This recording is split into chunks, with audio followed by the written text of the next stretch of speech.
Assalamualaikum warahmatullahi wabarakatuh. Selamat pagi semuanya. Berjumpa kembali bersama saya Yulia Puspitasari, dosen statistika di Politeknik Transportasi Sungai Danau dan Penyeberangan Palembang.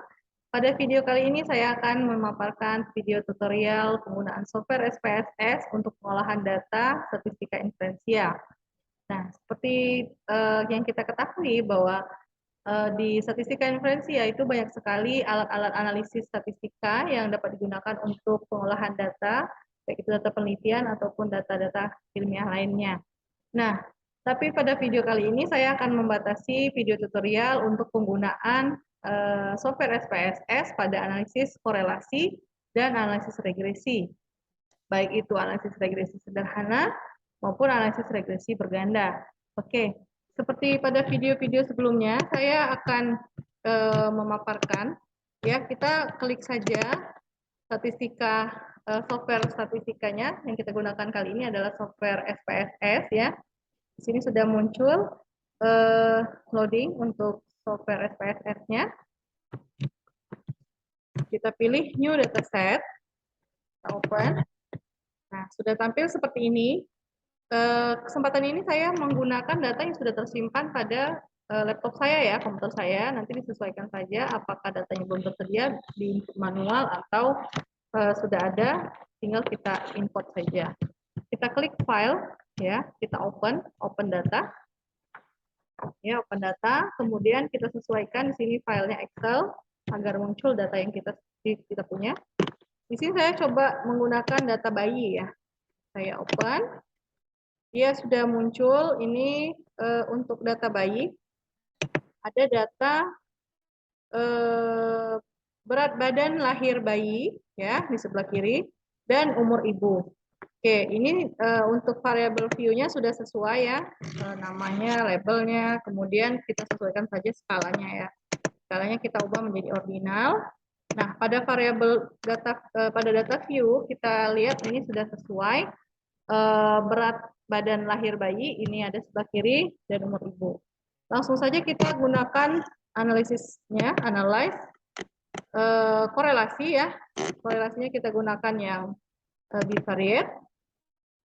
Nah, yang mau kita lihat untuk korelasinya itu adalah antara variabel berat badan lahir bayi dan umur ibu. Seperti yang kita ketahui bahwa analisis korelasi ini digunakan untuk melihat korelasi atau hubungan dari dua variabel ya. Jadi kita mau menghitung nih berapa korelasi antara nilai korelasi antara berat bayi lahir gitu ya dengan umur ibu.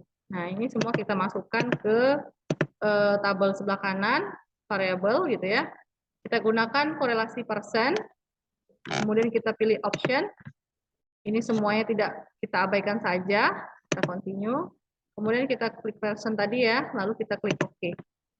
Nah, pada layar korelasi ya, pada layar output, kita bisa lihat ini nilai korelasinya. Nilai korelasinya ada antara berat badan lahir bayi dan umur ibu. Nilai korelasinya kita bisa dilihat di sini ya, 0,383. Nah, jadi ada N-nya datanya 10. Jadi ternyata terdapat hubungan antara berat badan lahir bayi dengan umur ibu. Ada hubungannya positif ya, karena nilai korelasinya adalah 0,383, walaupun tidak terlalu besar nilai korelasinya, tapi nilai korelasinya ada, artinya antara berat badan lahir bayi ini memiliki hubungan dengan umur ibu, begitu ya. Nah, kita kembali ke dataset atau lembar kerja kita tadi. Di lembar kerja kita ini kita akan melihat nih, karena tadi kan ada hubungan antara berat bayi lahir dengan usia ibu. Nah, kalau ada hubungan, kita akan mencari tahu seberapa besar hubungan pengaruh antara dua variabel ini. Nah, kalau sudah berbicara tentang berapa besar hubungannya antara dua variabel, maka kita akan menggunakan analisis regresi. Ya, karena variabel independen atau variabel bebasnya hanya satu, maka kita sebut ini adalah regresi sederhana. Regresi sederhana yaitu melihat hubungan dari dua variabel di mana satu variabel sebagai variabel terikat atau yang dipengaruhi, dan satu variabel lainnya adalah variabel bebas atau yang dipengaruhi. Nah, kalau data yang kita punya ini yang termasuk menjadi variabel bebas adalah umur ibu, karena dimungkinkan umur ibu lah yang memberikan pengaruh terhadap berat badan bayi lahir, ya. Kita klik analyze kembali, kita pilih regression, ya. Kita pilih linear. Kemudian yang menjadi variabel terikat tadi adalah berat bayi lahir. Kemudian yang menjadi variabel bebasnya adalah umur ibu, oke ya. Nah, selanjutnya kita pilih statistiknya, ya. Statistiknya di sini kita ada estimasi ya. Kita klik estimate, lalu kita lihat ada confidence intervalnya, interval selang kepercayaannya 95% ya. Kemudian kita pilih R-square-nya. Deskriptifnya ini seperti statistika deskriptif tadi, boleh kita tampilkan, boleh tidak perlu, tidak apa ya. Kemudian kolinearitas ini adalah melihat korelasi antar dua variabel bebas. Karena ini variabel bebasnya hanya satu, kita pilih saja, kita tidak perlu pilih collinearity ya. Kita pilih saja sini. Yang lain-lain kita tidak perlu constraint ya, karena semuanya adalah digunakan ketika regresinya adalah regresi berganda. Lalu kita klik continue.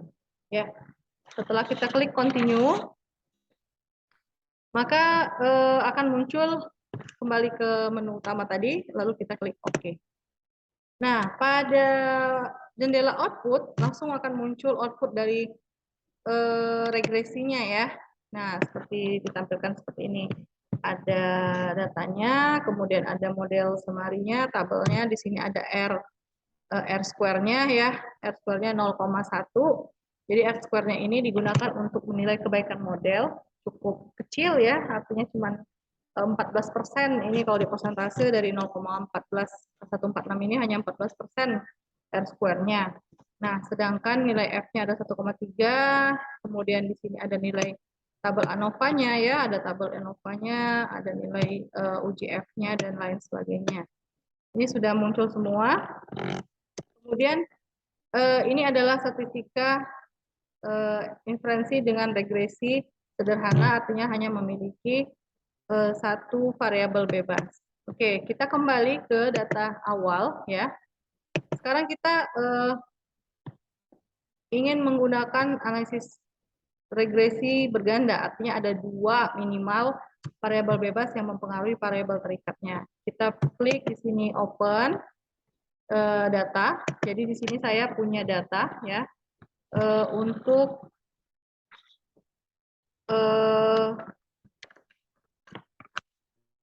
kita gunakan sebagai datanya. Di sini ada data bayi lahir ya, open. Oke, di sini kita okekan. Sudah muncul data bayi lahir. Di sini ada dua variabel bebasnya, ada umur ibu dan penghasilan ayah di sini ya. Sudah semua sama, di sini sudah ada, sudah saya sesuaikan sebelumnya.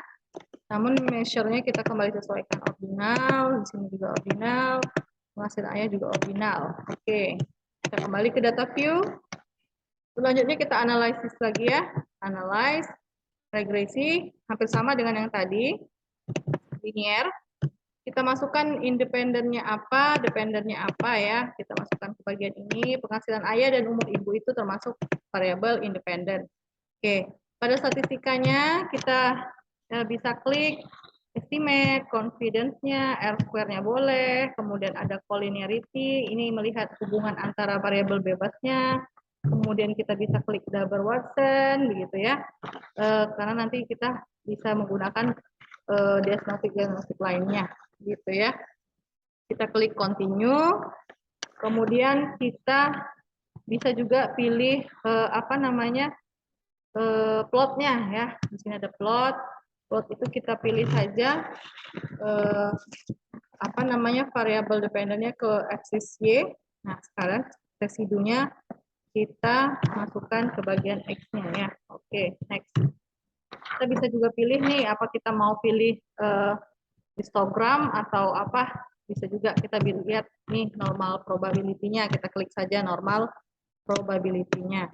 Kita klik continue, lalu kita langsung saja ke oke. Ya. Oke, pada output akan muncul hasil analisis regresi berganda. Jadi di sini kita punya nilai-nilai R square-nya 0,4, kemudian R adjust-nya, ada nilai F-nya, ada nilai ANOVA-nya, dan sampai dengan ke nilai dari collinearity-nya FIV-nya itu PIF-nya ini adalah nilai untuk melihat adakah hubungan antara antar variabel bebas. Jadi ditolerir nilai PIF ini adalah kurang dari 10. Nah, kalau dia nilainya 1,3 seperti ini artinya antara variabel bebasnya tidak ada hubungan ya. Nanti cek kembali pada modul statistika terapan. Oke, di sini ada muncul nilai standar deviasi dan lain-lain sampai dengan chart yang kita pilih tadi yaitu normalnya. Normal chartnya ya. Kalau seperti ini artinya dia mengikuti garis normal, berarti datanya sudah dikategorikan memenuhi kategori normal. Karena jangan lupa bahwa di statistika analisis regresi berganda ini ada beberapa asumsi yang harus dipenuhi untuk bisa dikategorikan bahwa data itu baik untuk dihitung model regresinya.